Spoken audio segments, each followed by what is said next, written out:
Furry alien girl accidentally drank the humans, special juice that aggressively arouses her. A flicker of overhead lights reveals a jagged corridor lined with scorched metal. Footsteps echo in the distance, one set heavy with purpose, the other impossibly light. Kyle rounds a corner, scanning for movement, every muscle tensed. He catches a hint of emerald in the flickering gloom. His boots scrape against a loose panel, and the figure freezes, ears twitching, nostrils flaring. A single heartbeat passes in silence. The overhead lights sputter, leaving them in a half-lit hush. Her lips curve into something akin to a smile, though it's predatory rather than friendly. Her tail sways once, an unspoken dare. Kyle's chest tightens, his pulse firing hot. He's still considering his approach when she darts forward, the motion abrupt, feline, perfect economy of movement. His instinct screams to raise his weapon, but he remains still, every nerve on edge, letting the silent tension coil. She stops just out of striking distance, eyes narrowed, head tilting. There's a static crackle in the air, as if the station's failing power grid can't handle the friction between them. For a breath, they stare at each other, neither blinking, neither flinching. Then her voice comes low, dripping with dangerous amusement. "You should have stayed out of my way, human." She doesn't move. Neither does he. He waits, letting her words settle. Then his mouth quirks into the barest smirk. "Funny," he says, tone devoid of warmth. "I was going to say the same thing." They stand there, a live wire of tension connecting them. The corridor's alarm system blares once, then fizzles out again, a faulty cry for help. Kyle can see her ears pinned back slightly, the faint, luminescent markings along her collarbone flickering in time with her rapid pulse. She doesn't seem scared, more excited, like a hunter who's scented fresh prey. She's lithe yet strong. He can tell by the way her muscles tense with every step. Her arms are bare, revealing the vibrant green hue of her skin, which gleams under the struggling lights. He gives no ground, even as he registers the subtle shift of her stance that suggests she's ready to strike. He's faced alien combatants before. He's not intimidated by a little show of teeth. She's the first to move, a lightning fast swipe with her claws. Kyle sidesteps, her nails scraping metal and sending sparks dancing. He counters with a punch that she deftly ducks, twisting away so that the bare skin of her midriff brushes his armor. The unexpected closeness sends a jolt through him. Her body radiates a higher temperature, a subtle heat that feels strangely intimate. She spins behind him, a whirlwind of emerald limbs, and tries to deliver a kick to his spine. He blocks with a backward elbow, absorbing the impact as he swivels. She laughs, a throaty sound that reverberates through the corridor. "Not bad," she purrs, though it's laced with a challenge. Kyle doesn't bother responding. He lunges forward, switching from pure brute force to a more calculated approach. She thinks she's quicker, and maybe she is, but he's not slow. He lands a glancing blow to her shoulder. She hisses, baring elongated canines. Blood surges in his veins. Adrenaline floods his system. The corridor is a battleground of shifting lights and feral breath. When a sudden alarm chime rings out, they freeze mid-lunge. That's when the reinforced doors slam shut at both ends of the hallway, sealing them in. Lockdown. Kyle's jaw tightens. He knows this facility's protocols well enough to guess they've triggered an emergency containment measure, maybe a third party or a failsafe. She glances over her shoulder at the sealed exit, then back at Kyle, eyes narrowed. "What did you do?" she demands. He wipes a trickle of sweat from his brow, never breaking eye contact. "Didn't do anything. Looks like you're stuck with me." She rolls her eyes with exaggerated contempt, then moves past him, scanning the seams of the door for a manual override. Kyle stands there a moment, catching his breath. He notices the subtle rise and fall of her shoulders, the restless flick of her tail as she tries to override the lockdown. The tension between them hasn't lessened, not by a long shot, but for now violence yields to necessity. A mechanical hiss emanates from the door console, followed by a cascade of sparks. She curses in her alien tongue. Kyle steps forward, scanning the corridor's corners for any hidden panels. "The system's locked us down. We might need to find the main control switch deeper inside." She glances at him, lips curling. "You talk like you know this place, soldier." Her voice is all silky condescension. "I don't recall inviting you along." Kyle feels his lips twitch in annoyance. "I don't recall asking for an invitation." She looks like she wants to retort, but the corridor lights flicker off completely, plunging them into darkness. Moments later, Dim emergency lighting bathes everything in a reddish glow. Kyle can see her silhouette, green skin turned crimson by the lights, ears twitching, tail lashing in agitation. She takes a breath, scanning for another path. "We're wasting time," she mutters, striding forward without waiting for him to follow. Kyle exhales. He doesn't like teaming up, especially not with someone who could stab him in the back the moment it's convenient. But there's no choice now. The facility is locked tight. If he wants to retrieve the stolen military device hidden here and exact his personal vengeance, he can't do it from inside a sealed corridor. He jogs after her, ignoring the spike of irritation that flares when she throws a glance back. Her expression is half contempt, half challenge, as though daring him to keep up. They move through the labyrinth of corridors in silence, weapons drawn, tension coiling with each step. With the main power out, the place is eerily silent, but for the hum of backup generators. Debris litters the floor, shell casings, shards of metal, signs of a recent firefight.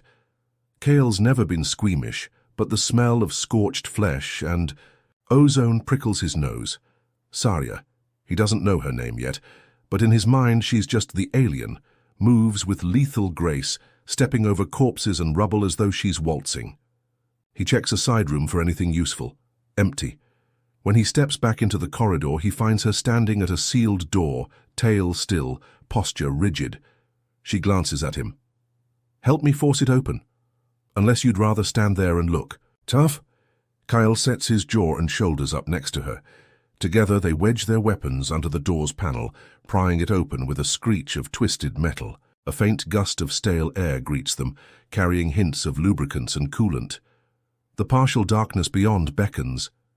She's first through the gap, naturally. He follows, grimacing at the cramped passage lined with rusting pipes. There, forced to walk single file, her tail occasionally brushing his armor. He tries not to notice the subtle flick against his thigh, tries even harder not to notice how, despite her hostility, there's something about her presence that grips him in a way no human has. He tells himself it's just the unpredictability, the thrill of battle. He's always been drawn to challenges. An alien woman who mocks him at every turn is certainly that. She stops abruptly. He nearly collides with her, stepping back just in time. "Someone's here," she whispers. He listens, straining for any sound. At first, there's nothing. Then he hears a faint shuffle, a scrape of boots on metal. She gestures for him to stay silent, her pointed ears twitching with intense focus. He nods, following her lead. It's not trust exactly, but they both know the quiet approach is best right now. They creep forward, navigating the tight corridor, until they reach an opening that spills onto an upper platform, overlooking a large chamber. Below, Kale sees a group of heavily armed mercenaries swarming around a locked container. He recognizes the insignia on their uniforms, the same paramilitary group that ruined his last mission. The wave of anger he feels is nearly overwhelming, but he stays silent. Saria tenses beside him. Her claws flex against the metal railing. She leans in to whisper in his ear, the vibration of her voice making his neck prickle. "They have something I want." Kyle nods grimly. "They have something I want too." He can practically feel her smirk in the darkness. They both watch as the mercenaries place charges around the sealed container. "We need that intact," Kale hisses. She shoots him a look, eyes gleaming red in the emergency lighting. "Then let's not waste time." The exchange, short as it is, hums with the same edge that's been between them since the corridor, but there's a grudging alignment of purpose now. He gestures for her to circle around to flank. She raises an eyebrow, as if bristling at his presumption to give orders, but she moves silently to the far side anyway. Kyle waits, counting heartbeats. When Saria's green silhouette reappears in the shadows across the chamber, he picks up a stray piece of rubble and chucks it over the railing. It lands with a clang, drawing the mercenaries' attention. The moment they spin toward the noise, Kyle leaps down, rolling as he hits the floor. He opens fire, taking 2 mercenaries down before they can fully register the threat. At the same instant, Saria emerges from behind a stack of crates, her claws slicing through one man's throat. With terrifying precision, chaos erupts. Muzzle flashes light the chamber, bullets ricocheting off walls and containers. The acrid smell of gunpowder stings Kyle's nostrils. Saria fights like she's dancing on the edge of a razor, dodging, weaving, lashing out with a deadly fluidity. Kyle uses more brute force, his shots precise, each recoil pushing him to the next target. They work strangely well together, even if neither would admit it. Within moments, the last mercenary falls, choking on blood. Catching his breath, Kyle strides over to the container, kneeling by the charges. The timer reads 2 minutes. "Can you disarm it?" she calls out, stepping over a corpse.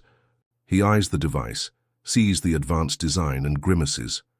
Maybe. He's not sure. He's more of a soldier than a demolitions expert, but he's learned enough to make do. She stands over him, a little too close. He feels the warmth radiating from her. She's not wearing much in the way of armor. Tight, dark fabric hugging her curves, fingers gloved but nails protruding.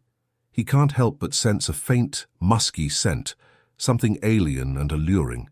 He forces himself to focus on the bomb. She crouches beside him, examining the wires.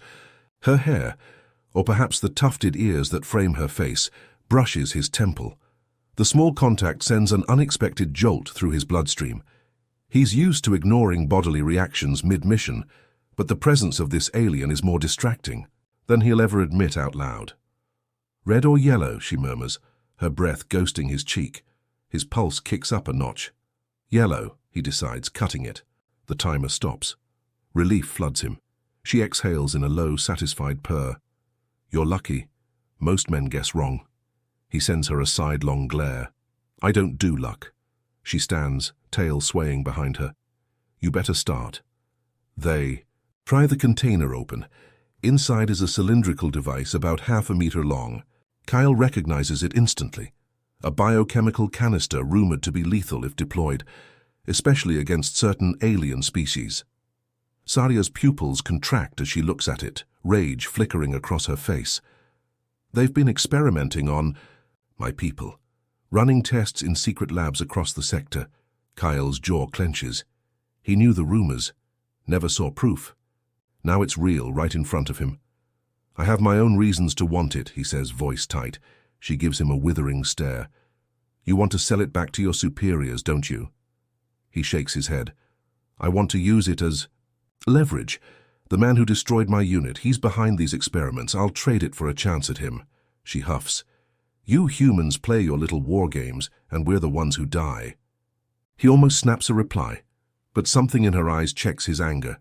There's more to her vendetta than she's letting on. Before they can argue further, the door on the far side of the chamber slams open. Another squad of mercenaries storms. In, guns up. Kyle and Saria exchange a lightning-fast glance. She snatches the canister, hooking it to her belt. They dive behind a toppled crate as gunfire peppers the container's walls. Splinters of metal and sparks fly. Kyle readies his rifle, looking for an angle. Saria peeks over the edge. "We're boxed in," she mutters. He grits his teeth. "We fight our way out." She bares her canines in a grin. "Then try to keep up, soldier." She stands in a fluid motion, returning fire. The skirmish is brutal, a constant barrage of bullets and scorching plasma rounds. Kyle's eardrums ring from the cacophony. In the heat of it, he glimpses Saria pinned against a container, forced to duck behind cover as a mercenary with a heavy gun unloads. Without thinking, Kyle fires a burst that drops the gunner. She spares him a quick, fierce look, part gratitude, part annoyance at needing help. He doesn't dwell on it. Eventually, the last mercenary falls, and the alarm system screeches again, signaling a shift in the lockdown protocols. "We have to move," Kyle grunts. "The facility's going to seal off more sections." Saria nods, hugging the canister protectively. "This place is rigged with fail-safes. If we don't get out soon, we'll be trapped in a vacuum chamber or worse." They sprint out of the room, stepping over bodies and shattered weaponry. They make their way through twisting corridors, ducking automated turrets that pop from the ceiling. Each close call feels like another test of their uneasy alliance. She's agile enough to avoid the turret fire, and he's strong enough to break or bend obstacles in their path. They're forced to rely on each other in small, subtle ways.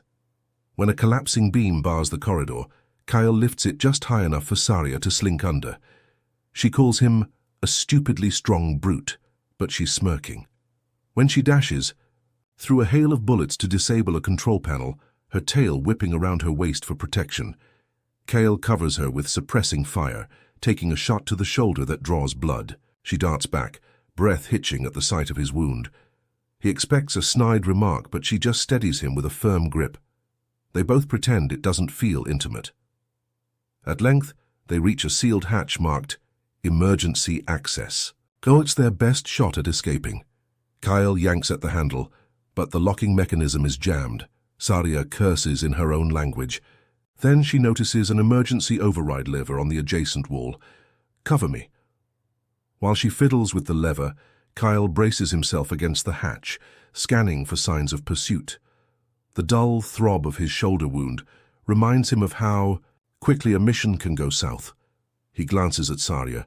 Even now, with everything on the line, she maintains a quiet confidence. The tips of her ears flick, her tail lashes in annoyance as she works the override. He can't shake the feeling that she's enjoying the danger. Or perhaps she thrives on it the same way he does.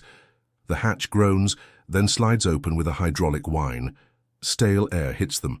Saria flashes a quick glance. "Good job, soldier."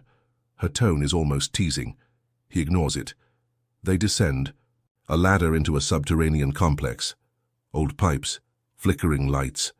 The heat is oppressive down here, the stench of ancient machinery clogging the air. They trudge forward in tense silence until they come to a corridor, ending in a locked door with a computer terminal. The screen reads main power control. Saria sets the canister down carefully. "We restore main power, we might free up the external doors. Then we can leave this hellhole." Kyle nods, though he's uneasy. Restoring power could also trigger additional security measures, but they're out of options. She steps to the terminal, claws tapping the keypad in an odd staccato. Kyle stands close, scanning behind them, expecting more mercenaries at any moment.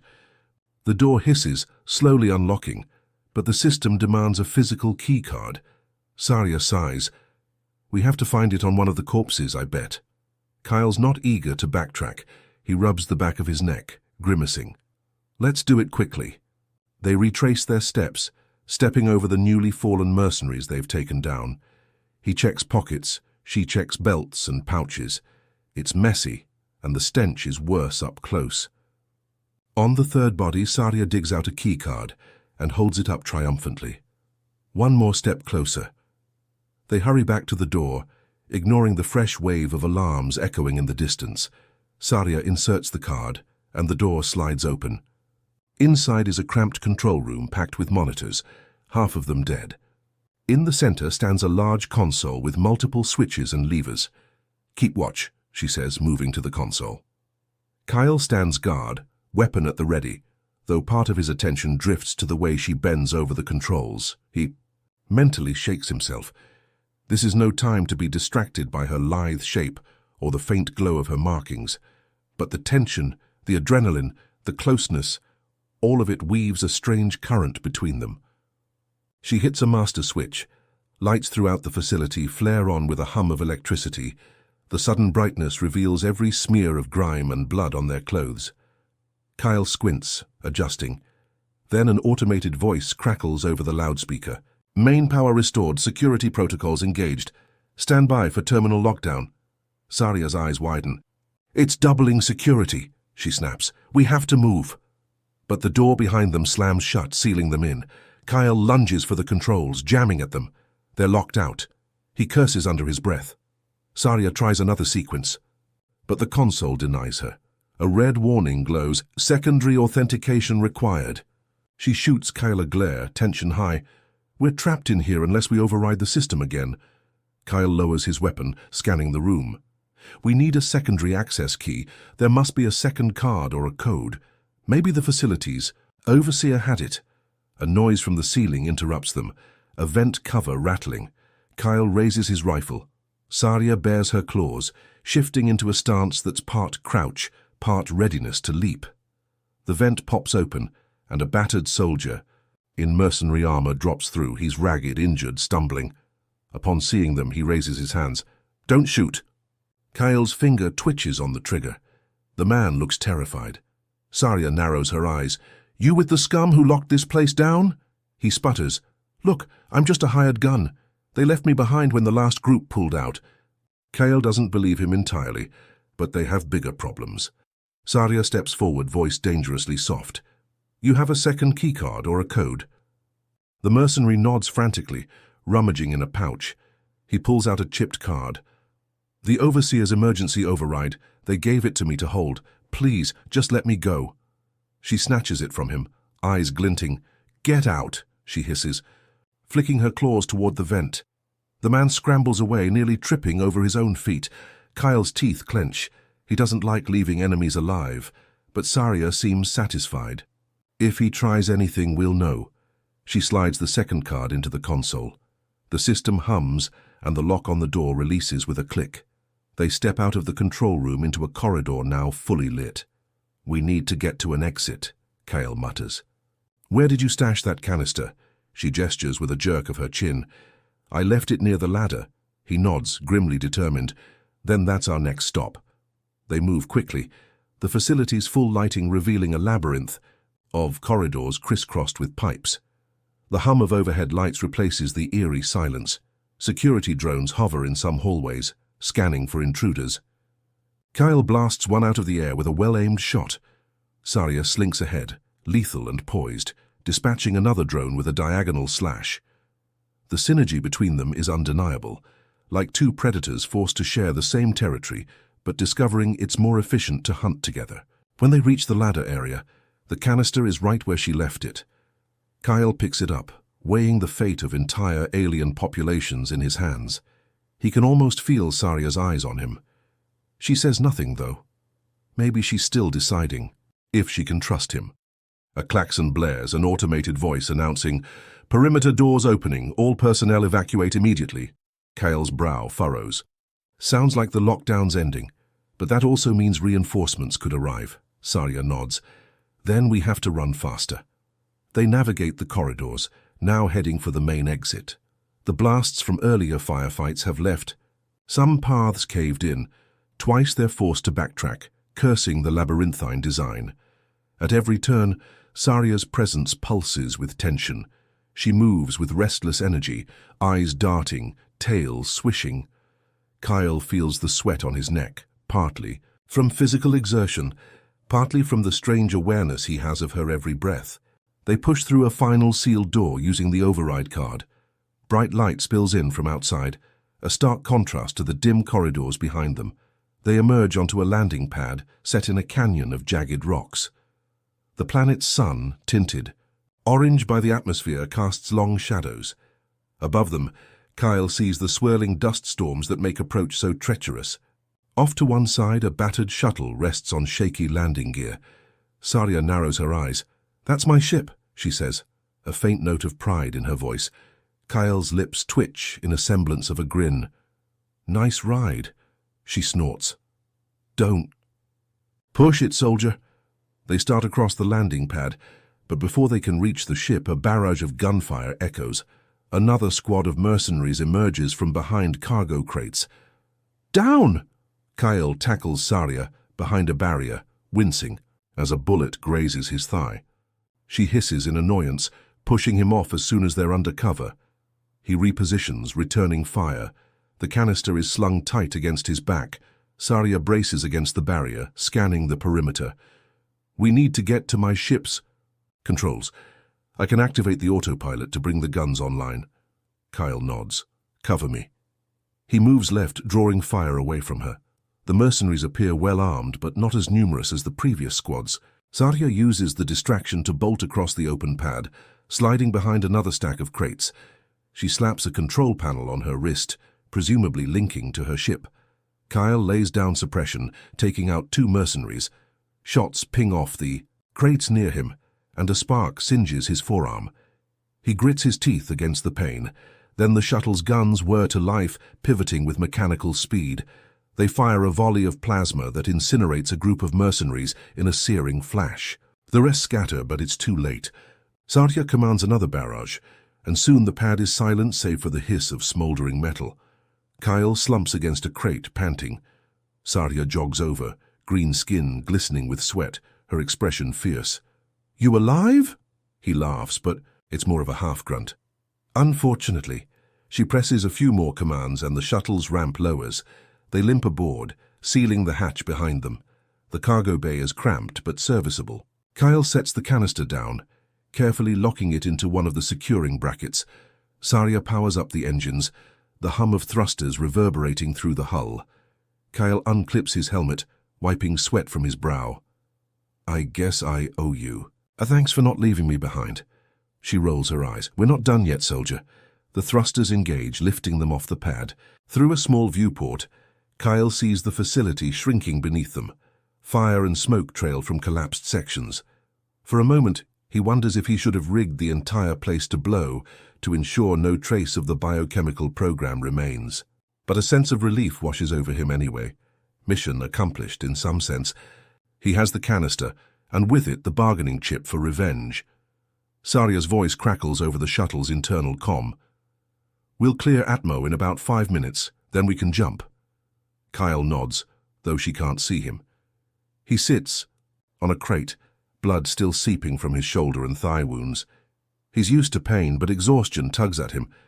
Adrenaline is wearing off, leaving only a dull ache and the memory of Saria's infuriating smirk etched behind his eyelids. He's almost drifting when she steps into the cargo bay, checking the canister's status. She keeps her distance, but he can feel her presence. You plan on selling that to your superiors? She asks, voice neutral. He meets her gaze. I plan on using it to draw out the man who butchered my unit. He's the one behind these tests. She studies him. For a beat. You'd risk the galaxy's safety for personal vengeance? He bristles. Don't pretend you're some selfless martyr. You want it destroyed for your own reasons. Her tail lashes. My reasons are that innocent aliens, my people, are being experimented on. We don't all come from a race that sees ourselves as the galaxy's default. He exhales sharply. I'm not your enemy. She snorts. You're just an obstacle, until I'm sure which side you're on. They stare each other down, the tension building again, crackling in the confined space of the cargo bay. Fine, he mutters. Don't trust me.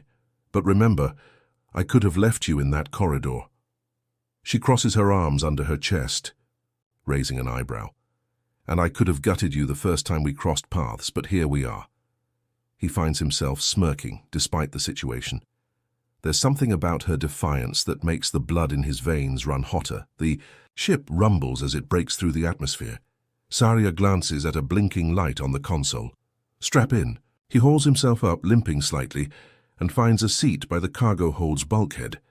The engines roar, pressure shifting as they accelerate into orbit.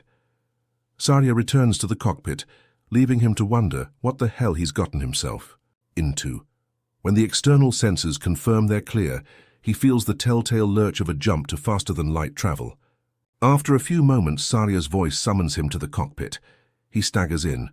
The cockpit is small, 2 seats, one console covered in alien script. She swivels in her chair, tail curling around the base. We're in a safe corridor for... Now, we'll need to refuel eventually. He nods, leaning against the wall. His wound throbs, though the bleeding has slowed. She flicks a glance at his shoulder. You should clean that up before you pass out. He's about to argue, but she tosses him a medkit, bridging the gap between them.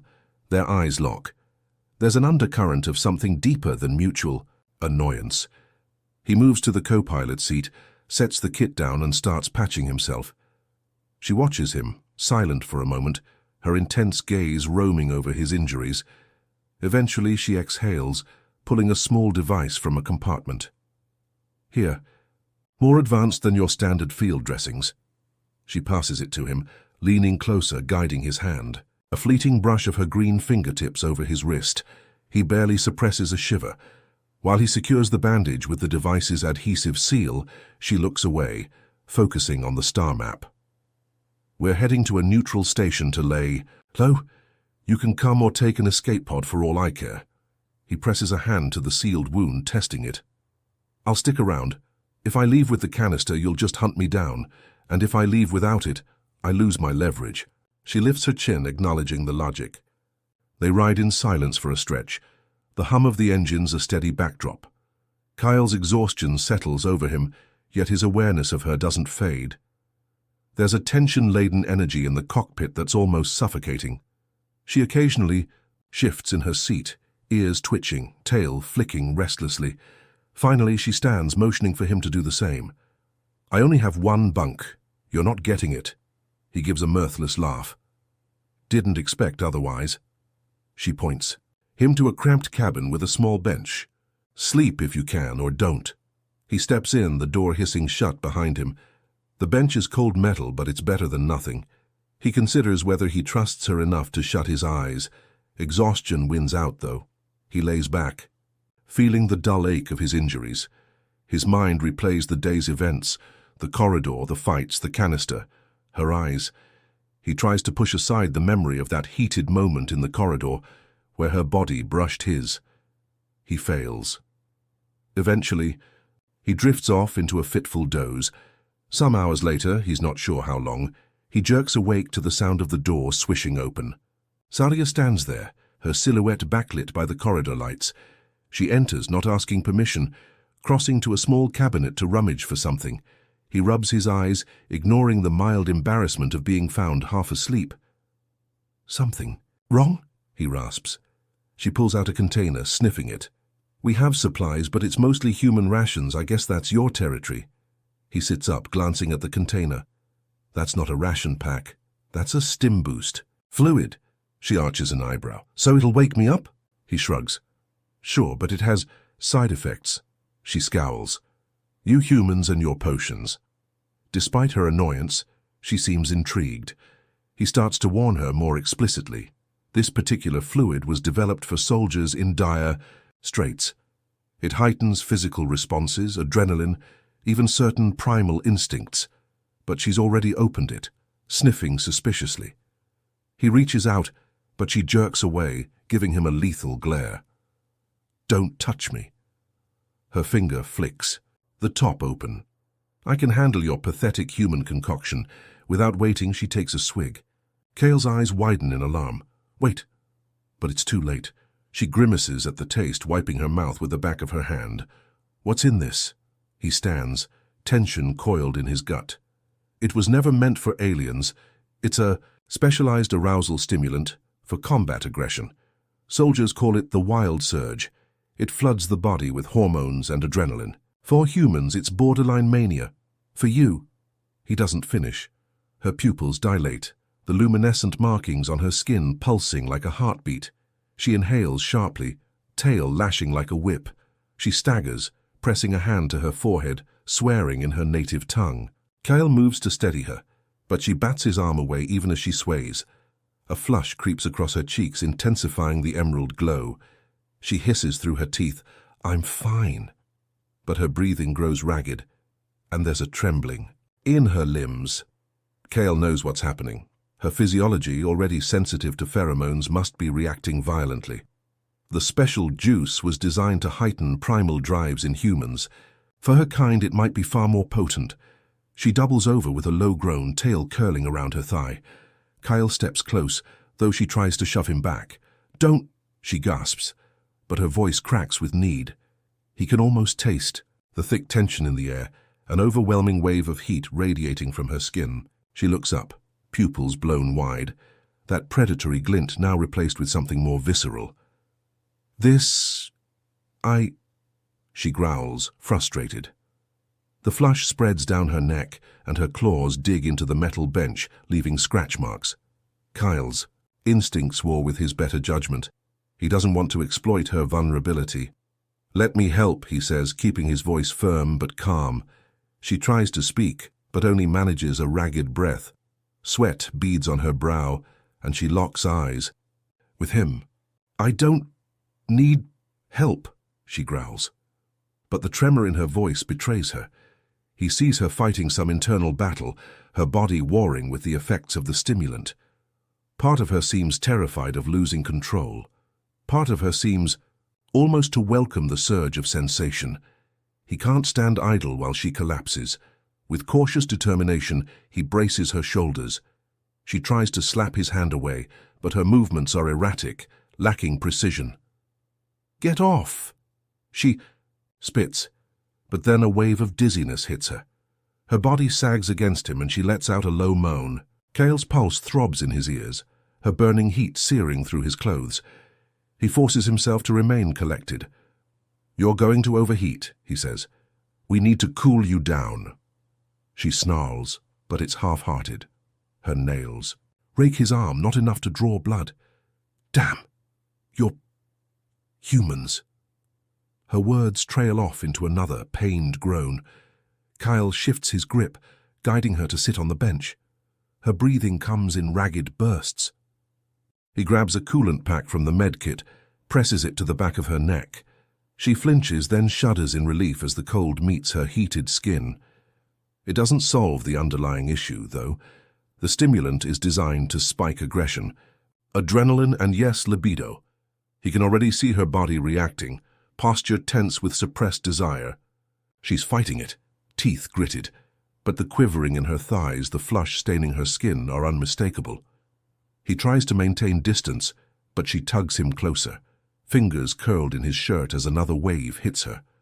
Her eyes flutter, shut, and she gasps his name, though he never told her it. Perhaps she overheard it. The sound of his name in her mouth sends a bolt of heat through his system. He grips her wrist, not rough but firm. "Focus," he commands. "Fight it." She laughs, a strained, breathy chuckle. "Fight it. You think I'm so weak?" But her bravado cracks, and she arches her back with a low groan. "I can fight. Anything. But this feels—" She clenches her jaw, trying to regain composure. Kale can almost see the conflict roiling behind her eyes. She's proud, fiercely so, and losing control is torture for her. He doesn't want to humiliate her, doesn't want her to think he's taking advantage. But the tension between them is thicker than ever, and the drug's effects are relentless. Finally, she grabs his arm with surprising force, nails pressing into his skin. Her eyes blaze. "I need something to burn this off." Kyle swallows hard. He knows the stimulant's key method of release, physical exertion or sexual culmination. In standard human usage, it drives soldiers into a combat frenzy, channeling aggression. But for her, the aggression is tangling with her species' heightened senses, flipping into raw desire. He tries to hold her gaze. "We can find another way." She bares her canines, half snarl, half plea. "Don't pretend you don't want it." She's breathing hard, each inhale pressing her chest against his. "I see the way your eyes. Follow me from the start. You act so cold, but you're drawn to me." He clenches his jaw. We're both in a compromised state. Even as he says it, he can't deny the hammering of his own heart, the warmth pooling in his gut. He's not immune to her presence or the memory of their violent chemistry. She's right. He has been drawn to her, if only in a dangerously compelling way. She tugs him closer, her lips inches from his. He can feel her breath on his mouth, can almost taste the desperation. "Help me," she growls, softer this time, not an order but a plea. Kyle stands still, waging a war with himself. Then she kisses him, or maybe it's more of a bite, her sharp canines grazing his lower lip. That's fierce, not gentle. She's testing him, punishing him, seeking him. The heat of her mouth sends a jolt through his entire body.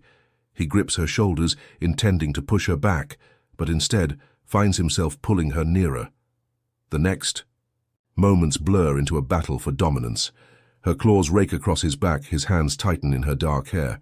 She growls into his mouth, and he feels an electric shock of both pleasure and alarm. Every nerve crackles. He wants to pull away, to keep his wits, but the part of him that spent so long suppressing desire roars to life in the face of her, raw need. Her tail wraps around his thigh, anchoring him to her. Each movement is a collision of bodies, tangling in a precarious dance of aggression and surrender. He breaks the kiss, panting, trying to force a moment of clarity. "We should—" She doesn't let him finish. She clutches his jaw, forcing him to meet her gaze. Her pupils are huge, swallowing what little light remains. "No talking. Either. Help me or leave." He sucks in a breath. Leaving isn't an option. She's in distress from his people's chemical. He can't abandon her like this. They crash together again, all heat and desperation. The bench rattles under their weight. Kyle's mind spins with the knowledge that this is both a solution And a risk. The line between helping and indulging is blurred, but the taste of her, the sound of her breathy groans, the way her body arches under his touch, he's never felt anything so primal. Her nails dig into his arms, drawing thin lines of blood. The pain sharpens his senses, fueling his own surge of adrenaline. He's not gentle, and neither is she. Each kiss feels like a clash of wills, a test of how far they can push before someone snaps. Her skin burns against his, the faint luminescent patterns flickering in rapid pulses. He can feel the tension coil in her muscles, sense the near-feral state she's in. She drags him closer, forcing him onto the bench with her. Her breath catches, and there's an instant where their eyes lock, something almost vulnerable in her gaze quickly masked by hunger. He feels his pulse thunder. The small space resonates with their breathing and the hum of the ship's engines. Her body trembles, racked by the stimulant's intensity. He tries to steady her, one hand cradling the back of her neck. She half melts into him, half snaps at him with those pointed canines, as though she's warring between wanting comfort and wanting to dominate. He meets her ferocity with controlled power, refusing to let her calls or bites unsettle him. Gradually, he senses a shift in her feverish aggression. It starts to ebb, replaced by an almost bewildered expression on her face. She blinks, panting, staring at him like she's unsure how she ended up in his arms. He keeps his hold gentle but firm, heart still pounding. "It's the stimulant," he mutters, trying to offer an explanation she might latch onto. She looks away, as if ashamed of her lapse in control, but she doesn't pull away from him, not yet. She's breathing hard, pressing her forehead to his shoulder. Her voice comes out rough. "This is humiliating." He slides a hand along her back, feeling her tense under his touch. "Nothing humiliating about it. Your body was forced into overdrive." She lets out a low, humorless laugh. "Your human chemicals are vile." But there's no denying the relief that's starting to show in her posture. The trembling eases, though her skin remains warm. Kyle can still sense the leftover tension. Her tail flicks, brushing his leg. She hasn't entirely let go of that heightened state, but the worst of it seems to have passed. For a moment, they stay there, locked in a tangle of limbs, reluctant to move yet acutely aware of the shift in atmosphere. The pounding in Kyle's chest slows from a gallop to a steady beat. He eases her to sit more comfortably, but she keeps one hand fisted in his shirt, as if afraid he'll slip away and she'll lose her anchor. Her eyes are half-lidded, and when she finally exhales, it's like a wave of tension leaves her body. Still, the air is thick with what just happened, what almost happened, and what they both know still simmers between them. He brushes a strand of her hair from her forehead. "Feeling better?" Her eyes narrow, though there's no malice in it. "Don't patronize me." He allows himself a wry smile. "Wasn't my intention." She clicks her tongue, releasing his shirt to run her hand over her face. "I hate that you saw me like this." He exhales slowly. "I wouldn't exactly call it a peaceful, intimate moment." That draws a short, sardonic laugh from her.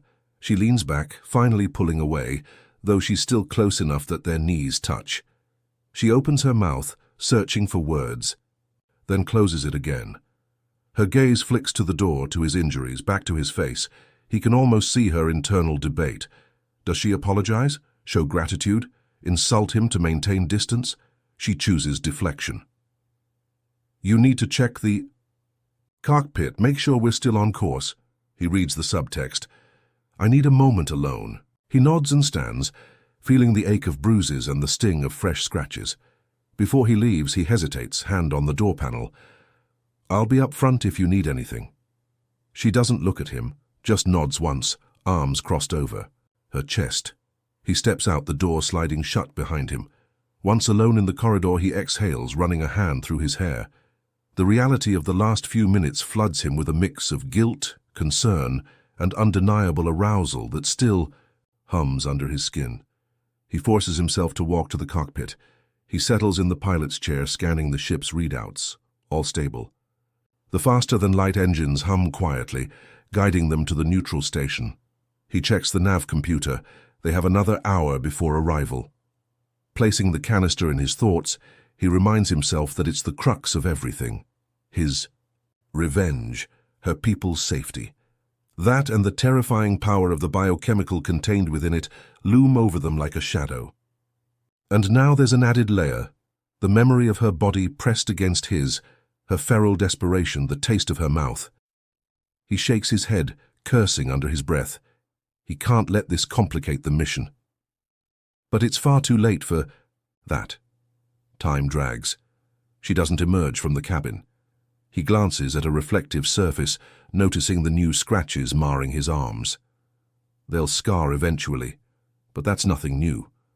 With each glance, though, he remembers the way she sank, her nails in, the heated arch of her body. He forces his focus back to the controls. He's survived worse distractions, but something about her stirs a restlessness he can't shrug off. Eventually, the console beeps a proximity alert.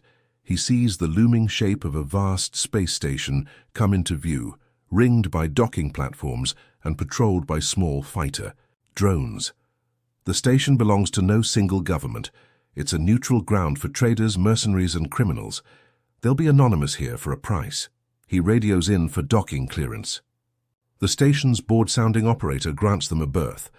Kyle checks for hidden fees, grumbles at the extortionate cost, and pays. They have no choice. He's about to power down when he hears soft footsteps behind him. Saria stands at the fee. Cockpit entrance, arms folded, eyes a bit clearer than before. The flush is mostly gone from her cheeks, though the tension in her posture remains. She says nothing at first, just watches the station grow larger on the main screen. Finally, she speaks, her tone measured. "Neutral station." "Good choice." He nods. "We can lay low, resupply." A beat of silence passes. She steps forward, leaning on the back of his chair. He can sense the heat of her body, though now it's subdued, no longer scalding with that forced lust. "Listen," she starts, eyes fixed on the station. "I don't lose control often." He waits, letting her find her words. "I won't forget what happened, or how it happened." He inclines his head in acknowledgement. "Nor will I." She narrows her gaze, glancing sideways at him. "I'm not apologizing." He almost smiles. "Didn't expect you to." Another brief silence, then she stands upright, crossing her arms over her chest. "We'll dock soon. Don't get any ideas about vanishing with that canister. If you do, I'll find you." He holds her stare. "I believe you." She snorts softly, and a hint of a smirk plays on her lips. Then she turns on her heel, leaving the cockpit just as abruptly as she arrived. Kyle brings the shuttle into a slow approach, aligning with the docking clamps. The station's interior loom comes into view through the viewport, metallic corridors, large cargo bays, a hive of ships from a dozen different worlds. He can feel the station's gravitational field pulling them in. With practiced ease, he lands, feeling the docking clamps lock onto the hull. The console lights shift, confirming a stable mooring. He powers down the engines, tension coiling in his gut again. They're about to step into a den of thieves and smugglers. If the paramilitary group knows about this canister, they'll be searching. Saria might have enemies here, too. He moves to the cargo bay, finds her waiting. She's replaced her tattered gloves with new ones, though her arms remain mostly bare. She's strapped a sidearm low on her hip. He checks his own. Gear ensuring his rifle is loaded. Side pistol holstered. The canister sits in a sealed case now, locked and coded. He lifts it, hooking it to a harness on his back. She eyes him warily. "Don't even think about messing with the code behind my back." He meets her gaze squarely. "I have no interest in double-crossing you yet." She arches a brow. "You're dangerously honest," he shrugs. "Better than lying." With that, they lower the cargo ramp. A flood of station noises greets them. Buzzing drones, the distant roar of freight loaders, the murmur of countless voices speaking in a dozen languages. The air smells of metal polish, recycled oxygen, and cheap station food. Saria steps off, first scanning the crowd with the sharp awareness of a predator. Kyle follows, canister secure. Instantly they're swallowed by the throng of beings moving through the corridors. They navigate the labyrinth of vendors and docking gates, passing stalls selling questionable merchandise. Saria leads the way, slipping through the crowd like a living blade. Kyle keeps close, scanning for threats. He sees suspicious glances from various figures. Their get-up screams trouble to anyone with half a brain. At an intersection, Saria spots an information kiosk. She steps up, paying a small fee to access local data. The flickering holographic screen reflects off her emerald features. Kyle stands guard, ignoring the suspicious stares from passers-by. After a moment, she turns to him, tail swishing. "I got us a lead on a secure safe house. Costs a fortune, but it's discreet." He nods. "Lead the way." They push deeper, into the station. Neon lights flicker overhead, casting lurid colors on the metal walls. Occasional announcements chime over the PA system, warning of zero-tolerance policies for violence. Kyle scoffs at that. He's seen enough black market deals here to know the station's rules only matter if you can't pay the bribe. They reach a lift that takes them to a lower ring, where the corridors are narrower, less official, the lights dimmer. Finally, they arrive at a reinforced door with a retina scanner. Saria inputs a code, scanning her pupil. The door slides open onto a small suite with minimal furnishings, just enough for a bunk, a table, and some supply crates. She steps inside, beckoning Kale to follow. The door closes with a resounding clang, sealing them off from the rest of the station. Kale sets the canister on the table, letting out a slow breath. Saria checks the perimeter, ensuring no hidden cameras. She tosses her gloves aside, cracking her neck. "We'll hole up here, figure out our next move." Kale moves to the corner, slumping against the wall. He's exhausted again. The day's events, hell, it's been more than a day, are catching up with him. He slides down, wincing at the pull of his wounded thigh. Saria paces the room, tail lashing. Even now she seems coiled like a spring, though the earlier mania is gone. He guesses she's still fighting after effects of that stimulant. Neither says a word for a while. The only sounds are their breathing and the dull hum of the station outside. Eventually she stops pacing, looking at him from across the small space. "You need rest," she says bluntly. He lifts an eyebrow. "So do you." She scoffs. "I'll manage." He half laughs. "I'm sure you will." Another pause. She leans against the table, crossing her arms. "Earlier, with that stimulant. I'm not going to apologize, but you should know." She seems to struggle for a moment, searching for the right phrase. "That's not typical for me. My kind, we don't lose ourselves easily." He grunts in acknowledgement, not wanting to make her any more self-conscious. She continues. "It's a matter of pride, control. We're taught to harness our instincts, not let them harness us. When I got that surge, She exhales, looking away. "It won't happen again." He nods. Fair enough. She shifts, obviously uncomfortable with the conversation. Changing the subject, she taps the canister. "Is that as secure as you can make it? I don't want it going off in here." He stands and crosses to the table, checking the lock. "Far as I can tell, it's stable. Just don't jostle it too hard." She gives him a sidelong glance. "Don't plan on it." She turns away, rummaging through a storage bin. "Looks like we have enough supplies to last a few days. Then we'll have to head out." Kyle nods, stifling a yawn. "We should keep moving soon anyway. The longer we stay, the easier it is for them to track us." She shuts the bin, locking it. "Agreed." An awkward silence follows. They're alone, forced into temporary refuge, but neither truly trusts the other. The memory of that heated moment in the cabin lingers between them.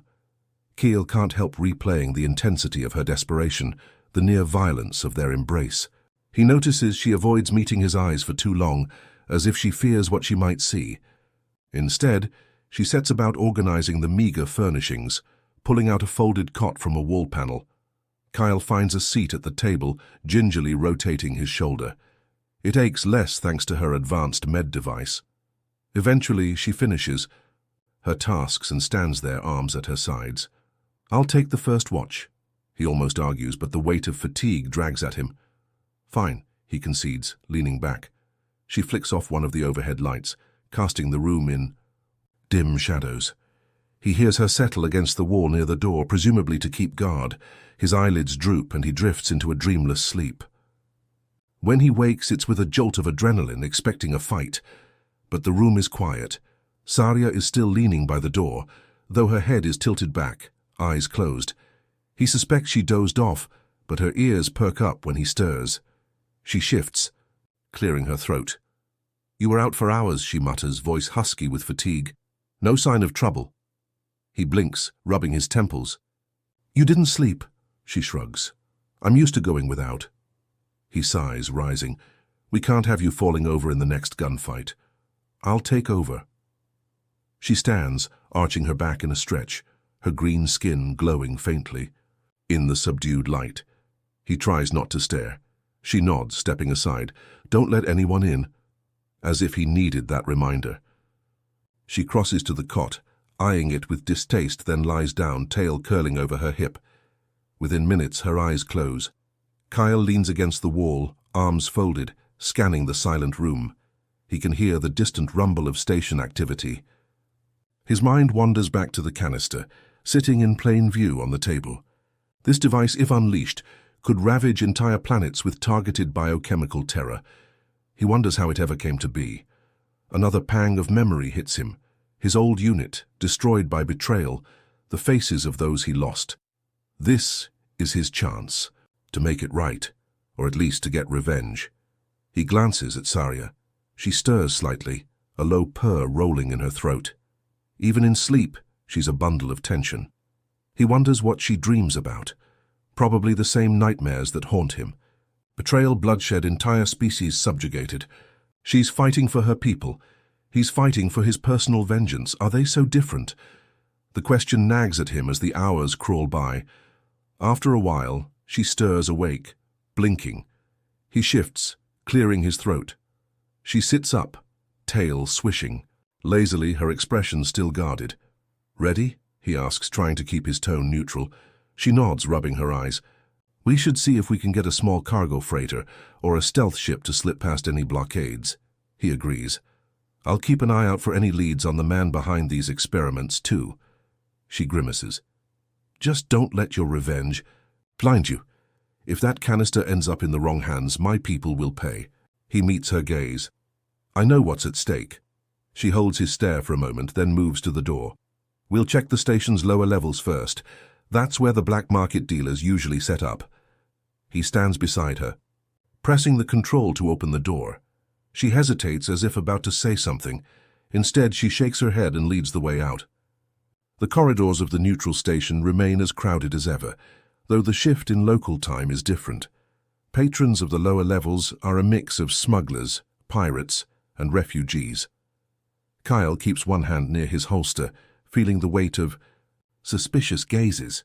Saria strides confidently, ignoring the leers of a few unsavory types.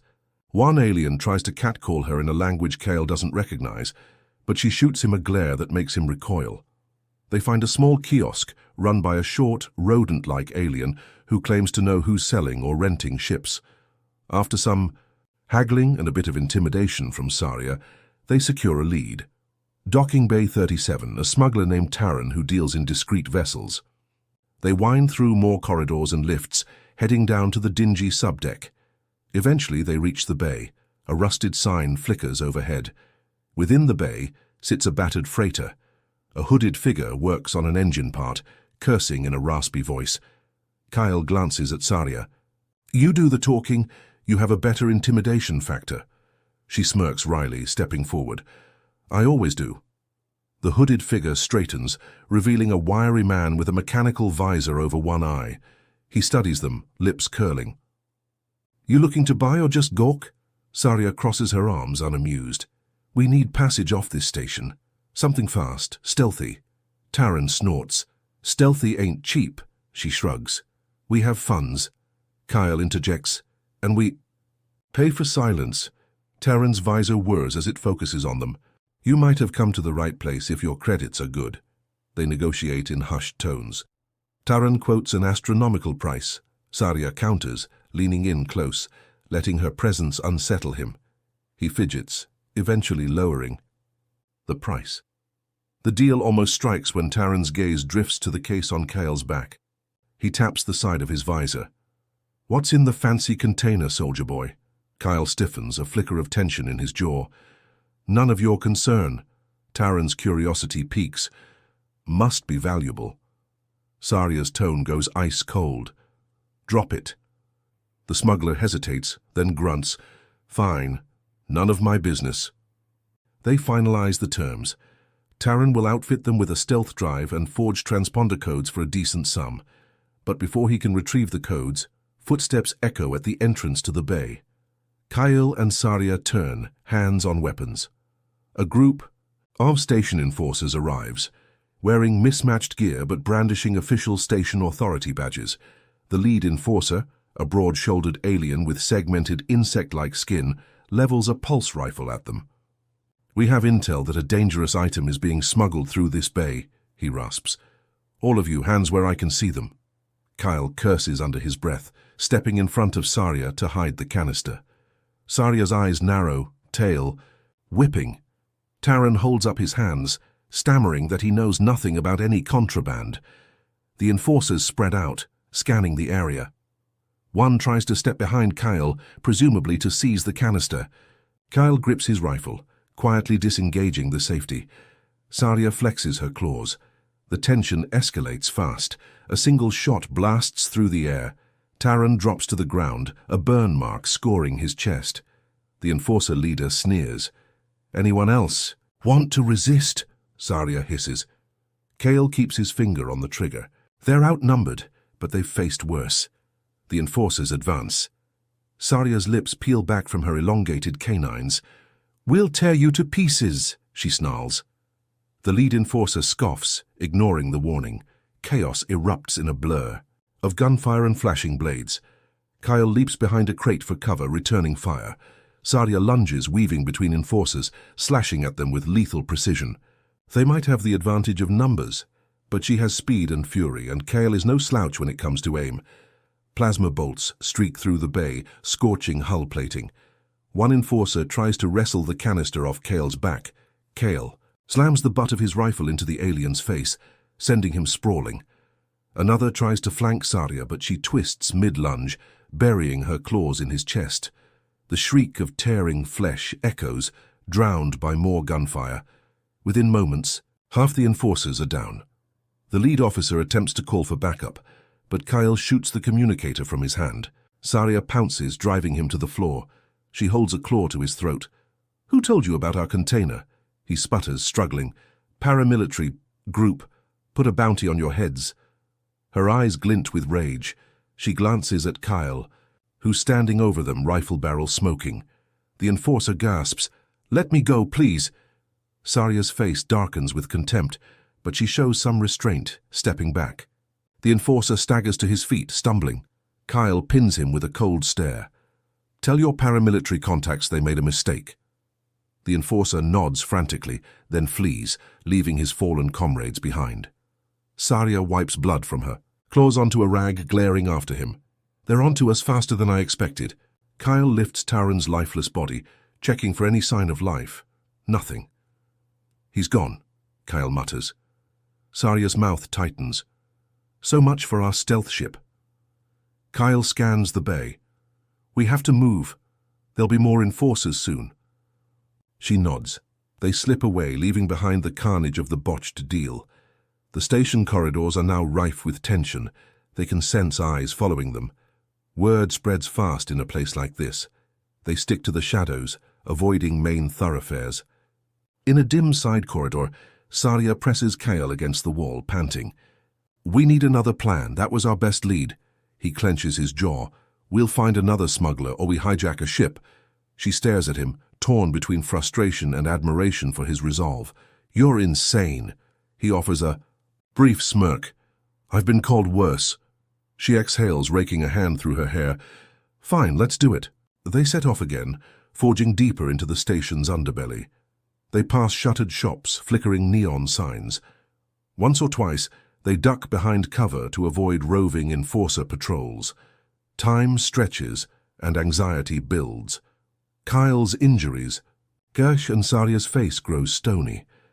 At last, they stumble across a run-down docking bay with a single light overhead. A small scout ship sits in the gloom. Kyle checks the registry. It's locked, sealed tight. Zarya cracks her knuckles. We'll see about that. She pries open the control panel, fiddling with wires. After a minute, a spark, a hiss, then the ramp lowers. They hurry aboard, scanning for a pilot or crew. It's deserted. Kyle slides into the pilot's seat, running a quick systems check. Looks operational. Zarya stands behind him, arms folded. Now we just need to get out of here before half the station descends on us. He nods, flipping switches, bringing engines online. The overhead lights in the cockpit come to life, revealing the patched hull and outdated hardware. It's no luxury cruiser, but it might do. The station's comm crackles in the cockpit. Unidentified vessel, you are not cleared for departure. Kale ignores it, powering thrusters. The docking clamps hold them in place. Zarya growls. Let me guess, manual override. She storms to the cargo bay, rummaging for the clamp controls. Kyle checks the sensors, multiple life signs converging. They have maybe 2 minutes before a full strike team arrives. He curses under his breath. If Zarya can't get those clamps released, they're done. A minute passes, then 2. He hears pounding footsteps outside the ship. The sensors show at least a dozen armed signatures. Suddenly the console beeps. The clamps disengage. Kyle guns the engines. The ship lurches, scraping the bay walls. Alarms ring. Zarya sprints back into the cockpit, breathless, sliding into the co-pilot seat. Go! Go! They blast out of the docking bay, weaving through station traffic. A patrol cruiser tries to intercept, but Kyle ducks around it. The station lights flare behind them, and the comms screeches warnings about unauthorized departure. Kyle and Zarya exchange a tense, "Look!" He pushes the throttle. The battered scout ship rumbles dangerously, but accelerates. Soon they clear the station's perimeter. Lasers streak by as station security attempts to disable them. Zarya locks onto the jump coordinates. "Initiating warp in 5 seconds," Kyle maneuvers, avoiding the last volley of enemy fire. "Do it!" He feels the ship shudder as the warp drive charges. Then they're swallowed by a vortex of starline darkness, leaving the station's chaos behind. When they exit the jump, the starfield is empty. No immediate signs of pursuit. Kyle slumps in the pilot's seat, adrenaline coursing through him. Zarya breathes heavily, adrenaline bright in her eyes. For a moment, neither speaks. Then Kyle lets out a bark of laughter, more from tension release than amusement. Zarya shakes her head, ears pinned back. "We're going to get ourselves killed." He just shrugs. "We're alive for now." They drift in open space for a moment, catching their breath. Zarya finally stands, pacing the small cockpit. "We still have the canister. We still have your revenge plan, and my mission to destroy that thing. But we have no safe harbor." Kale rubs his temples. "There's one place we might go, a lawless planet on the edge of the sector. It's rumored to have a black market lab. Maybe we can glean intel, or threaten them into giving up the location of the man who orchestrated my unit's destruction. We can also find a way to neutralize the canister's formula if we're lucky." Zarya eyes him. "Sounds risky." He meets her gaze. "Everything about this is risky, but it's our best shot." She exhales, nodding. "Set the coordinates." He inputs them, the console lighting up with a course. She glances at him, her posture tense, but there's a flicker of something else. Respect, maybe. "You'd better not fail," she says softly. He smirks tiredly. "Same to you." She rolls her eyes but doesn't look away. In that moment, unspoken understanding passes between them. They might not trust each other fully, but they're bound by necessity, by adrenaline, by a spark of attraction that neither can fully deny. Zarya crosses her arms, tail flicking. "I'll do a scan of the ship, see what we have to work with." Kyle nods. She slips out, leaving him alone at the console. He locks in the autopilot, letting the battered scout ship sail through the emptiness toward their next destination. His thoughts wander to everything that's happened, how swiftly their paths collided. He can't help but recall the raw, feral encounter in the cabin, the way their bodies clashed, that undeniable heat. He shakes his head, focus shifting to the mission. But the memory lingers, a promise of unresolved tension. Hours pass in relative silence. Sadia returns with a grim inventory, minimal food, a half-charged weapon system, and a warp drive that can only handle short jumps without extensive cooldown. They rest, taking shifts in the cockpit. The ship's cramped quarters do little to lessen the friction between them. Occasionally their gazes lock across the hallway, an unspoken challenge or question passing. They're both too proud, too battle-worn to voice what's simmering under the surface. Finally, the long hours of travel bring them to the outskirts of a dying sun, near the planet rumored to harbor an illicit lab. They drop out of warp, scanning the orbit. The planet is a dusty red sphere battered by storms. Sensors show minimal civilization, scattered outposts, and evidence of clandestine structures. Kyle sets a course for the largest reading. They descend through the planet's thin atmosphere. Turbulence rattles the ship. Saria clutches the console. "Your flying is terrible." Kyle shoots her a dry look. "Complain later." They land in a rocky canyon near a hidden settlement. The engines sputter as he powers down. Sand and dust swirl around the hull. She stands, checking her weapons. "Ready?" He nods, hoisting the canister. "Let's see what trouble we can stir." They exit into a searing wind, scanning the canyon walls. The settlement is a cluster of corrugated metal huts, half buried in rust-colored dunes. Armed lookouts spot them immediately, training rifles from makeshift towers. Kyle and Saria keep their hands visible, though they remain alert. They approach, slowly. A guard, face hidden behind a scarf, shouts, "State your business." Saria answers, voice hard. "Information and a trade. We have something valuable." The guard eyes the canister suspiciously, then waves them in with a grudging nod. Inside the settlement, they find a ramshackle collection of smugglers, scavengers, and exiled scientists. It smells of burning fuel and desperation. Saria leads, her presence again drawing stares. Kyle keeps close. At a central building with heavy metal doors, they're stopped by two heavily armed thugs. "Why are you here?" one growls. Kyle nods at the building. "We want to speak to your employer." A tense standoff ensues until a voice from within calls, "Let them in." The doors creak open. They step into a dim interior that reeks of chemicals. Lab equipment and half-finished contraptions line the walls. At the center stands a tall figure in a stained lab coat, face obscured by flickering displays. He turns, revealing a gaunt visage with cybernetic implants, replacing one eye and half his scalp. "I hear you have something interesting," he says in a rasp. Sadia crosses her arms. "We have questions first." The scientist gestures to a battered couch. "Sit or stand if you prefer." They remain standing. The scientist shrugs, unbothered. Kyle unhooks the canister, keeping it in his grip. "We know the paramilitary group uses your data. They experiment on alien physiology. We have a sample of their deadliest creation." The scientist's remaining organic eye widens in greed. "And you want what? Credits? Weapons?" Saria snarls softly. "We want the location of the man behind these experiments, the one who orchestrates it all." The scientist licks his lips, a mechanical whir accompanying the motion. "He goes by many names. If I help you, do I get the canister?" Kyle and Saria exchange a look. Kyle says, "We'll see." The scientist chuckles, hollow and unsettling. "Then let me see it." Kyle holds it up, ensuring the scientist can't snatch it. "We'll only show you, no sampling." A few seconds of tense silence. Then the scientist sighs theatrically. "Very well.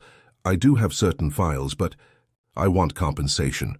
That canister could revolutionize my own research." Saria bristles. "You're no better than them." He shrugs. "Morality bores me. I want knowledge." Kyle intervenes before Saria's temper flares. "Information first. If it checks out, we might give you the canister." The scientist motions to a console. "Bring me a data chip." One of his thugs hands over a small device. The scientist taps rapidly at a keyboard, then slides the chip into a port. "This has coordinates to a hidden base. That's where your target operates. He's not always there, but your best chance is to catch him in the lab." Kyle's pulse Spikes. This might be the break he's waited for since losing his unit. He glances at Saria. She nods, though her lips are tight with disgust. He snatches the data chip. "We're done here." He turns to go, but the scientist steps forward. "The canister," he demands. Kyle's hand tightens on it. Saria lifts her chin defiantly. "I don't recall making a promise. We said we'd—" "See?" The scientist's eye narrows. "You dare renege on our deal?" Saria's tail lashes. There was no deal, only an exchange of possibilities. The scientist scowls, signaling his thugs. They raise their guns. Kyle curses. "We don't have time for this," as shots ring out. Saria dives behind a metal table, firing back. Kyle rolls, hugging the canister protectively. One thug tries to lob a stun grenade, but Kyle kicks it away. It detonates near a cluster of chemical vats, sending plumes of toxic smoke into the air. The scientist coughs, retreating behind a console. Saria leaps over the table, delivering a swift slash across a thug's chest. He collapses in a spray of blood. Another charges Kyle, swinging a metal pipe. Kyle bashes him aside with the rifle butt, then finishes him with a shot. Amid the chaos, the scientist tries to escape, screaming, "Fools! I'll have your heads!" He scuttles for a back door. Saria sprints after him, tackling him before he can flee. She pins him, claws at his throat. "Look at me," she hisses.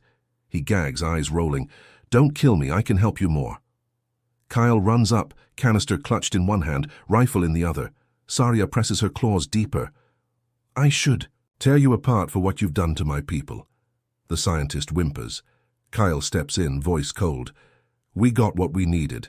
Let's go." Saria hesitates, rage contorting her features, but she releases him, spitting at his feet. "You're not worth dying for."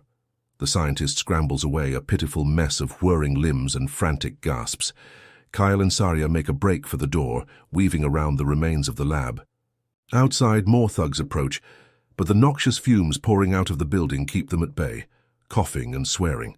Kyle and Saria slip past, ducking behind crates, exchanging gunfire until they reach the outskirts of the settlement. They race back to their stolen ship, bullets whistling past. Kale slams the hatch as soon as they're inside, and Saria rushes to the cockpit. Engines roar to life, lifting them off the dusty surface under a hail of poorly aimed shots. They ascend into the toxic sky, bursting through turbulence. When they reach space, Kyle checks the scanners. No pursuit yet. Good. He stumbles to the cockpit, adrenaline ebbing. Saria sets the autopilot, then spins in her seat to face him. Her chest heaves, eyes still bright with anger. All this for coordinates. They'd better be real. Kyle shows her the data chip. Only one way to find out. He slides it into the ship's console. Fair-star map displays, highlighting a remote sector near a gas giant. There, that's where he is, my target, and apparently the hub of these experiments. Saria's face hardens. If it's real, we'll destroy that place. That canister, too. Kyle nods. I just need to confront him. My vendetta ends with his life. She tilts her head, scrutinizing him. And after? He looks at her, uncertain. I don't know, maybe that's all I have left. She frowns, searching his expression. That's not enough of a reason to throw your life away. He exhales, looking away. She stands, crossing to him, tail swaying behind her. A moment of silence. Then she places a hand on his chest, so fleeting he almost doesn't register it. Don't die before I get to kill you myself, soldier, she says softly, masking concern with a threat. He almost smiles. Wouldn't dream of... Hit? They prepare for another jump, the battered scout ship groaning under the stress. Saria double-checks the canister's security. She glances at Kale. We do this together or not at all, agreed. He meets her gaze, the memory of her body pressed against his flooding back. Agreed. They lock in the coordinates. The engines spin up, and the starfield outside stretches as they leap into faster-than-light travel again. During the jump, the tension between them simmers quietly. They sit in the cockpit side by side, exchanging the occasional terse comment about strategy. But neither addresses the deeper undercurrent, the unspoken bond forged by adversity, attraction, and necessity. Saria eventually stands, pacing the cramped space. "We'll likely face heavy resistance," she mutters. "They'll have security drones, enhanced soldiers, and your target." Kyle nods. He's cunning, manipulative. He'll probably try to stall, negotiate. "Don't let him talk." She bares her canines in a grim smile. "I won't." Another silence. He wonders if they'll survive this final confrontation. But then again, he's always known his path might end in blood. The jump finishes. They emerge near a swirling gas giant, luminous ribbons of color cascading across its atmosphere. Orbiting the giant is a small moon, lifeless-looking with a lattice of artificial structures. The console beeps, indicating minimal energy signatures, likely hidden from normal scanners. Saria focuses on them.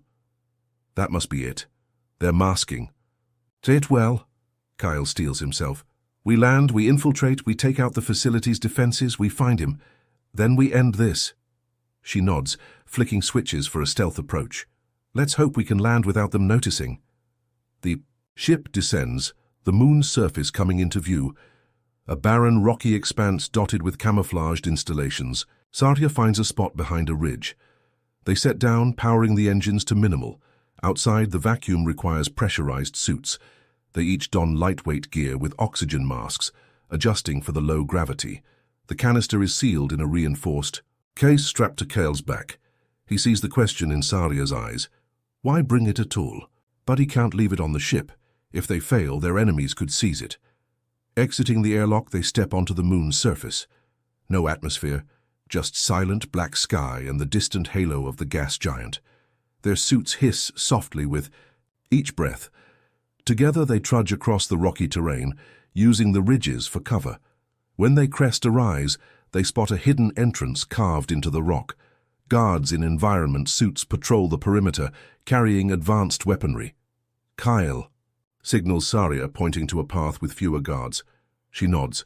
They move in tandem, silent as shadows.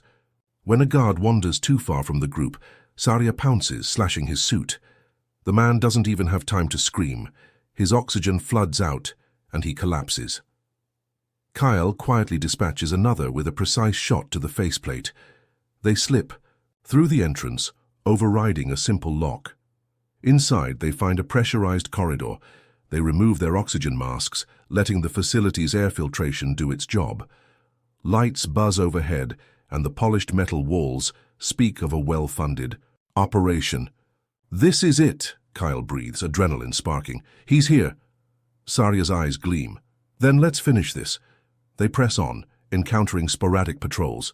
Each time they strike quickly, viciously. Alarm klaxons eventually. Blare lighting everything in red. The whole place hums with readiness. Security turrets slide from the ceiling, spraying bullets. Kyle ducks behind cover, returning fire. Saria cartwheels past the barrage, slicing the turret's base. Sparks fly. They forge deeper, following signage that suggests a central research lab. The hum of experimental machinery grows louder.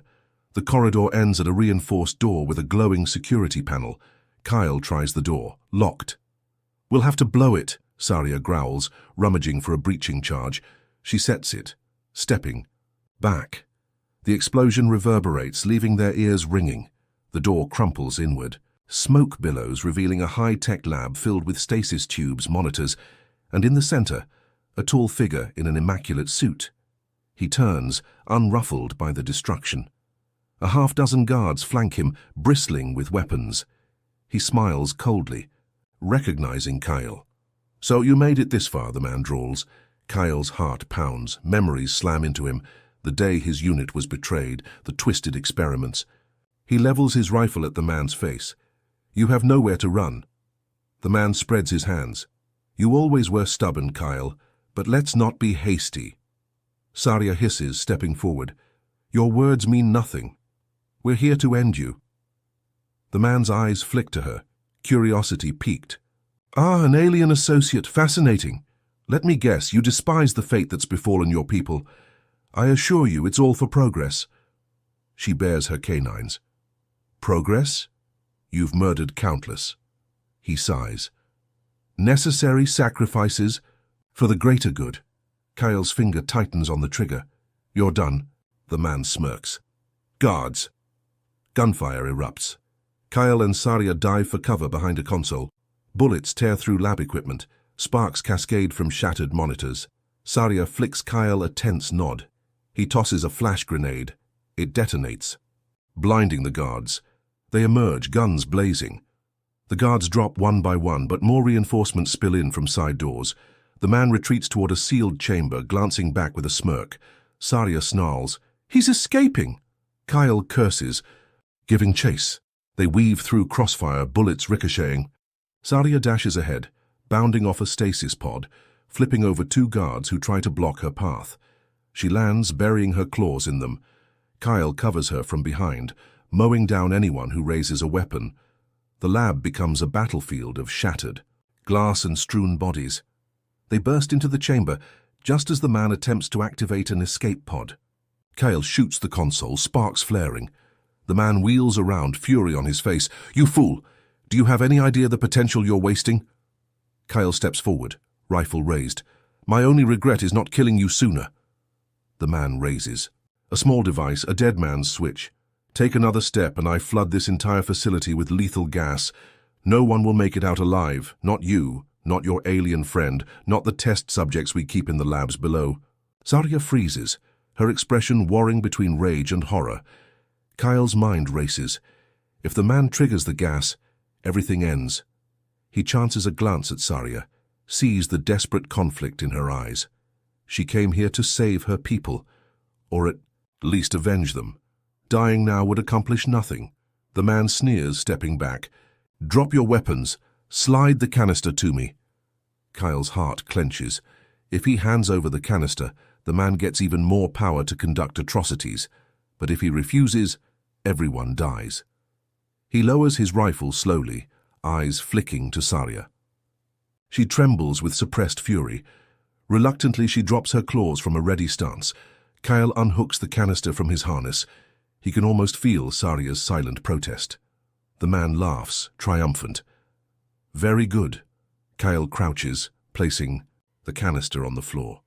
He slides it across the smooth metal, eyes never leaving the man's face. The man steps forward, grabbing the canister. "At last, the final piece of my research. You've done well to deliver it." Kyle says nothing, biding his time. The man pockets the dead man's switch, confident in his victory. "Now, about your fate." He raises a pistol at them. Saria's eyes widen, but in that instant, Kyle lunges. He never took his hand fully away from his rifle. The man tries to react, but Kyle is faster than expected. With a savage strike, Kyle knocks the pistol aside, pressing the barrel of his own rifle into the man's gut. A single sharp report echoes.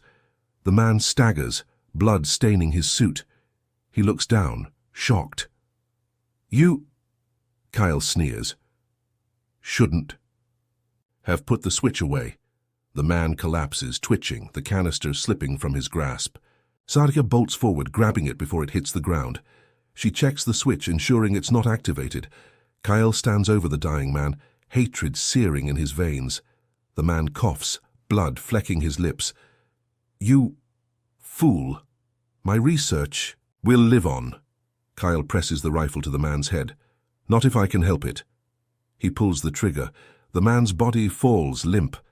Kyle exhales, a lifetime of vengeance momentarily sated. Saria stands there, panting. "We have to destroy the rest of the facility. There are more labs, more data." Kyle nods, though exhaustion weighs heavily. "Set it to blow. Let's free whoever's left." They plant charges in critical areas, unleashing the test subjects where possible. Most are beyond saving. Some flee, half-mad from experimentation. Saria's eyes burn with tears she won't shed, but she sets her jaw and continues. Finally, they retreat to the surface, sprinting across the moon's rocky expanse as the charges detonate behind them. The entire facility collapses in a violent chain of explosions, spewing debris into the air. They reach their ship, sealing the airlock just as the shockwaves rumble through the ground. Kyle collapses in the cockpit seat, chest heaving. Saria staggers in after him, the canister in her grasp. They watch the mushrooming cloud of dust through a porthole. Saria's voice trembles with emotion. It's done. Kyle nods, still processing.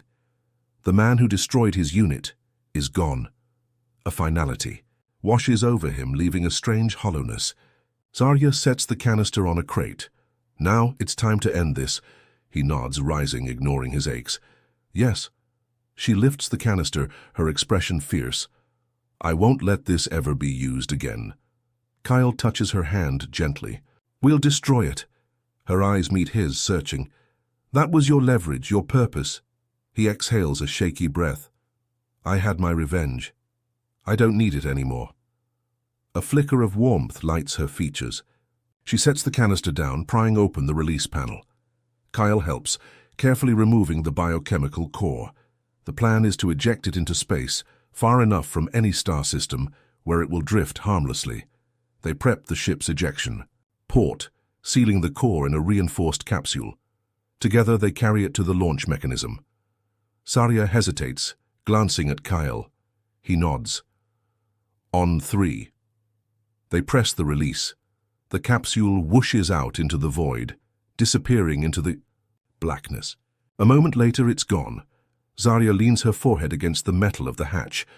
Kyle stands behind her, at a loss for words. The hum of the engines is the only sound. Finally, she turns, looking up at him with an unreadable expression. It's over. He nods. Yeah. She studies his face. Then why do I feel like this is only the beginning? He doesn't have an answer. Instead, he reaches for her, fingertips brushing her arm. She doesn't pull away. Slowly, he draws her closer. Their foreheads touch, breath mingling. The tension that's defined them from the start remains, but now it shifts into something else. Relief, acceptance, the stirrings of genuine connection. They don't speak. No words are needed. The finality of what they've done settles over them, heavy and liberating. Her tail curls around his waist, a gesture of closeness. He rests a hand gently on her cheek, feeling the warmth of her skin. Their eyes meet, and in that shared gaze is an unspoken truth. They survived together, accomplished what they both needed. They stand on the precipice of a new chapter, uncertain and yet strangely hopeful. He leans down, pressing a slow, deliberate kiss to her lips.